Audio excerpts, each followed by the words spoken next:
तो hello friends, welcome back to my channel. और friend, engineering physics हम लोग डिस्कस कर रहे हैं। AKTU के इंजीनियरिंग फिजिक्स के सिलेबस को हम डिस्कस कर रहे हैं। और अभी तक हम लोगों ने इस सब्जेक्ट के यूनिट नंबर 1 के अंदर टोटल 4 टॉपिक को हमने कंप्लीट किया हुआ है। और आज हम लोग 5वां टॉपिक हमारा डिस्कस करने वाले हैं, जिसका नाम है डेविएशन एंड गर्मर। जो आपका जर्मर एक्सपेरिमेंट है उसके बारे में हम डिस्कस करेंगे। लेकिन उससे पहले मैं रिकमेंड करना चाहूंगा कि अगर आपने हमारे इस सब्जेक्ट की प्लेलिस्ट को एक्सेस नहीं किया तो सबसे पहला प्रायोरिटी आपका होना चाहिए कि आप उस प्लेलिस्ट को एक्सेस करिए और चीजों को स्टेप बाय स्टेप देखेंगे तो चीजें आपके लिए फायदेमंद रहेंगी। ठीक है ना? तो आइए स्टार्ट करते हैं, इसको देखते हैं क्या है टॉपिक, किस तरीके से क्या फंडामेंटल है उसका। उन सारे पॉइंट ऑफ व्यू को हम लोग डीप में समझने की पूरी कोशिश करते हैं। ओके, और वीडियो को लाइक कर दीजिएगा और चैनल को सब्सक्राइब भी कर ही दीजिएगा। तो यहाँ पे डेविएशन एंड जो आपके जर्मर एक्सपेरिमेंट है, बेसिकली इसका एम क्या है? तो सबसे पहला एम दिया हुआ है कि to experimentally verify the de Broglie hypothesis by demonstrating the wave nature of electron. यानी इसका मेन एम है कि एक्सपेरिमेंटली जो है वेरीफाई करना कि जो डी ब्रोगली हाइपोथेसिस है वो डिमोन्स्ट्रेट होता है वेव नेचर ऑफ इलेक्ट्रॉन के द्वारा। ठीक है, अगर हम इसके प्रिंसिपल की बात करें तो अकॉर्डिंग टू डी ब्रोगली क्या होगा?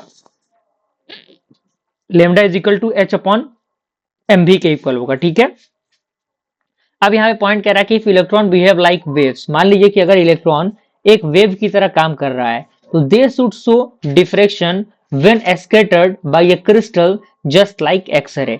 तो ये बेसिकली क्या करेगा? डिफ्रेक्शन को बताएगा जब आपका स्कैटर्ड हो रहा है क्रिस्टल के द्वारा, जैसे मान लीजिए कि एक्सरे की हम बात करते हैं वैसे। ठीक है, अब यहाँ पे एक्सपेरिमेंटल अरेंजमेंट है जो कि कुछ करना पड़ता है चीजों को एक्सपेरिमेंट करने से पहले।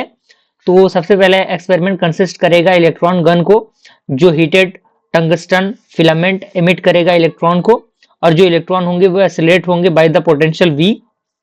दूसरा हमारा है निकल क्रिस्टल, जो एक्ट करेगा एक डिफ्रैक्शन ग्रेटिंग को, किसके कारण? Due to the regular atomic spacing के कारण। और उसके बाद आपका है डिटेक्टर, जो कि आपका फैराडे सिलेंडर आता है, इसका नाम इसे हम लोग कहते हैं। तो ये मेजर करेगा इंटेंसिटी को स्कैटर के इलेक्ट्रॉन के एट द डिफरेंट एंगल्स। ठीक है, और अगला हमारा है वैक्यूम चैम्बर, जो प्रिवेंट करेगा कॉलिजन को with the air molecule. Okay, अब यहाँ पे आप देख सकते हैं एक फिगर आपके सामने दिया हुआ है। इस फिगर को आपको अच्छी तरीके से बना लेना है। नेट एंड क्लीन डायग्राम आपको बनाना है, क्योंकि कहीं पर भी फिगर अगर आपको बनाना है तो आप फिगर नेट एंड क्लीन बनाइए, ताकि आपके लिए चीजें बेहतर रहेंगी और एग्जामिनेशन में अगर ये टॉपिक आता है तो आपको अच्छा खासा नंबर भी मिलेगा। अब यहाँ पे वर्किंग की बात करें, वर्किंग एक्सपेरिमेंट पहले कह रहा है कि जो इलेक्ट्रॉन है वो एक्सिलरेट होगा थ्रू द नॉन पोटेंशियल, यानी जो पोटेंशियल हमें पता रहेगा उसके अकॉर्डिंग ये एक्सिलरेट होगा और ये स्ट्राइक करेगा निकल के क्रिस्टल पे। ठीक है, और इलेक्ट्रॉन जो होंगे वो स्कैटर्ड होंगे एट द वेरियस एंगल, यानी अलग अलग एंगल्स पे, और इंटेंसिटी जो होगा स्कैटर का इलेक्ट्रॉन का वो मेजर्ड होगा। ठीक है, अगर हम ऑब्जर्वेशन की बात करें तो ऑब्जर्वेशन यहाँ पे होगा एट द सर्टेन एंगल, यानी कुछ सर्टेन एंगल पे जो शार्प होगा वो मैक्सिमम होगा और इंटेंसिटी ऑब्जर्व होगा। ठीक है, और ये इंडिकेट करेगा डिफ्रेक्शन ऑफ इलेक्ट्रॉन को।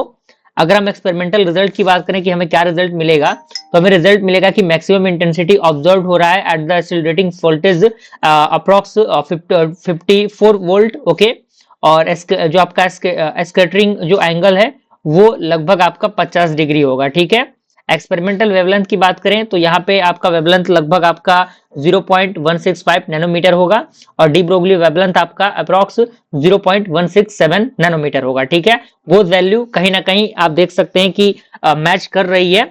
तो ये आपका क्या था? ये पूरा एक्सपेरिमेंट था। तो आई होप ये एक्सपेरिमेंट आपको समझ में आ गया होगा। मिलते हैं अगले वीडियो में, तब तक के लिए थैंक यू।